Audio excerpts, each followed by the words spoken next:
2URFM News for our sponsor Guardia Jewellery, Toronto Town Square and the Esplanade, Warners Bay. It's 2 o'clock. Good afternoon. I'm Jacinta Lee with 2URFM Hunter News. The Newcastle shipping yard, Four Jacks, will begin using a new way to construct ships if the federal government proposal is accepted and implemented. The continuous build program will see shipbuilders no longer having to wait for contracts for construction to arrive, replacing the current plan which sees long periods of no revenue for the shipyard. Australian Manufacturing Workers Union Assistant National Secretary Glenn Thompson says the new build approach will benefit Australia at the national and international level. It is very beneficial for the Australian economy. It's very beneficial for manufacturing. And Australia is placed to secure work internationally if we can build a long-term sustainable industry and workforce. Calls to send Mount Thorley Warkworth's open-cut mine in the Hunter Valley underground are gathering momentum. Bulga residents are citing noise, dust, lights and employment in the area as the catalyst for the mining giant to change its direction of the site. President of the Bulga Millbredal Progress Association, John Lamb, says going underground will benefit the whole community. And we further proposed that if the mine went underground, we have a win for everybody. The miners keep their jobs, we keep the Warkworth Sands woodlands and the Aboriginal and European heritage, and we get to keep the village of Bulga as well.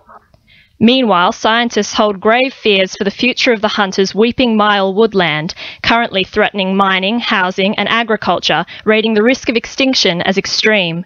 Experts claim spatterings of woodland are now highly restricted across Muswell Brook, Maitland and Singleton, with up to 93% of the habitat eradicated. Land clearing for mining or agricultural pursuits, urban and residential development, weed invasion, along with inappropriate fire regimes, have been blamed for the destruction.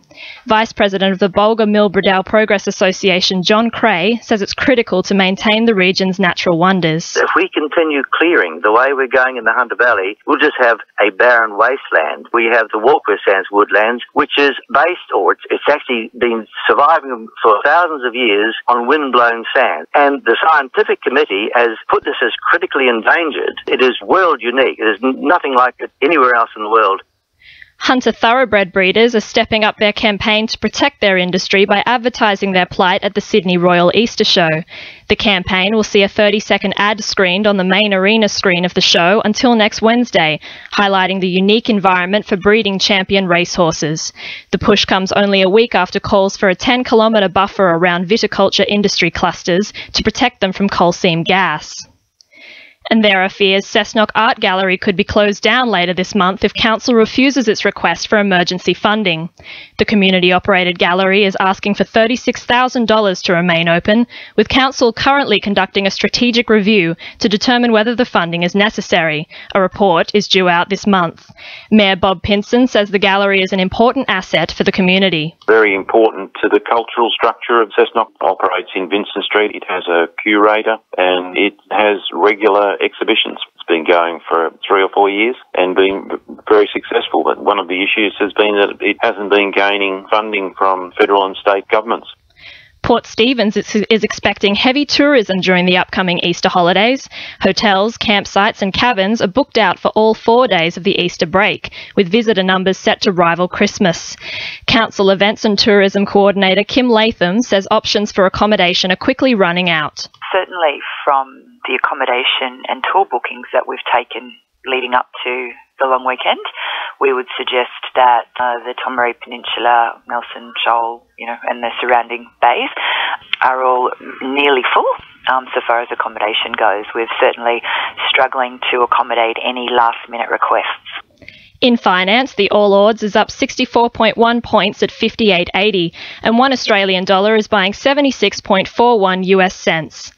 Now with sport, Belinda Dellas Harris. Curry is sweating on the fitness of new signing Jacob McHenry in the lead-up to next weekend's Newcastle Rugby League season opener against Souths. The Bulldogs recruit suffered a foot injury during the team's 36-20 win over Dubbo in the final hit-out of the pre-season. He's undergone scans and is set to learn his fate later this week. The Knights will be looking to continue their perfect season run this Easter Saturday when they battle the Dragons for the inaugural Alex McKinnon Cup. David Faulongo is set to retain his spot in the front row with Chris Houston back on the bench. James McManus caps off his return from injury, covering winger Sione Matautia, who also remains on an extended bench. Meanwhile, Tariq Sims will have twice the reason to celebrate, preparing to make his club debut on the back row for an injured Robbie Rocco. And Edgeworth captain Luke Walker is eyeing off a mid-year Northern New South Wales NPL comeback after avoiding season-ending reconstruction on his left knee, injured in the side's trial against Dapto Fury. That's Sport. I'm Belinda de las Heras. 2 New RFM News Time is 2:05.